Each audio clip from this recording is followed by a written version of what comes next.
Join the legacy of excellence at Little Flower Engineering Institute, Kalamassery, offering NCVT and ATP courses.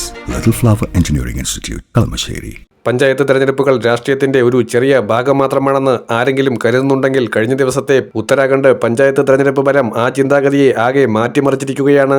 ഇത്തവണ വോട്ടെടുപ്പ് മാത്രമല്ല, മാറ്റത്തിന്റെ ഒരു തരംഗവും ആരംഭിച്ചിരിക്കുന്നു എന്ന് തന്നെ പറയേണ്ടി വരും. 10,915 പഞ്ചായത്ത് സീറ്റുകളിലായി ആകെ 32,580 സ്ഥാനാർത്ഥികൾ മത്സരിച്ചിരുന്നു. 69.16% ആളുകൾ വോട്ട് ചെയ്തു. ഗ്രാമത്തിലെ ജനങ്ങൾ ഇപ്പോൾ അവരുടെ ഭാവിയെക്കുറിച്ച് മുമ്പത്തേക്കാൾ കൂടുതൽ ബോധവാന്മാരാണ് എന്ന് തെളിയിക്കുന്ന ഫലമാണ് പുറത്തുവന്നിരിക്കുന്നത്. വ്യത്യസ്ത ബ്ലോക്കുകളിലും ജില്ലകളിലും ഫലം വന്നയുടനെ നിരവധി അത്ഭുതകരങ്ങളായ വിജയങ്ങളും കണ്ടു.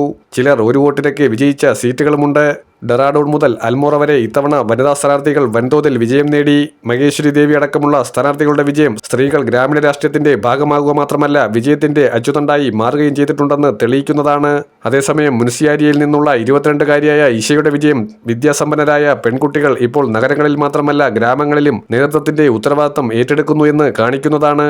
ഇത്തവണത്തെ പഞ്ചായത്ത് തെരഞ്ഞെടുപ്പ് ഫലങ്ങൾ നോക്കുമ്പോൾ ഗ്രാമങ്ങളിൽ കോൺഗ്രസിന്റെ സ്വാധീനം വീണ്ടും ശക്തമാകുന്നുണ്ട് എന്നുള്ള കൃത്യമായ സൂചനകൾ തന്നെയാണ് നൽകുന്നത്. 12 ജില്ലാ പഞ്ചായത്തുകളിൽ 8 കോൺഗ്രസിനാണ് ഭൂരിപക്ഷം. 4 മാത്രമാണ് BJPക്ക് ജയിക്കാൻ സാധിച്ചത്. സംസ്ഥാനത്തെ 2 പ്രധാന മേഖലകളിലും ഗഡ്വാളിലും ഹുമയൂണിലും കോൺഗ്രസിന് മികച്ച വിജയം നേടാൻ സാധിച്ചിട്ടുണ്ട്. ഡെറാഡൂൺ, പൗരി തുടങ്ങിയ ജില്ലകളിലെ കോൺഗ്രസ് പിന്തുണയുള്ള സ്ഥാനാർത്ഥികളുടെ വിജയം ഗ്രാമീണ ജനത ഇപ്പോൾ കോൺഗ്രസിലേക്ക് കൂടുതൽ അടുക്കുന്നു എന്ന് വ്യക്തമാക്കുന്നതാണ്. BJPയുടെ പരമ്പരാഗത വോട്ട് ബാങ്കിന് മങ്ങലേറ്റ് കഴിഞ്ഞിരിക്കുന്നു.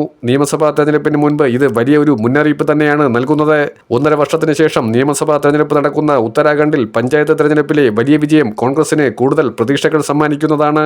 പാർട്ടി ദേശീയ നേതൃത്വം കൂടുതൽ ശ്രദ്ധ ചെലുത്തിയാൽ 2027 സംസ്ഥാനത്ത് കോൺഗ്രസിന് അധികാരം തിരിച്ചുപിടിക്കാൻ കഴിയുമെന്നു തന്നെയാണ് ഈ ഫലങ്ങൾ സൂചിപ്പിക്കുന്നത്.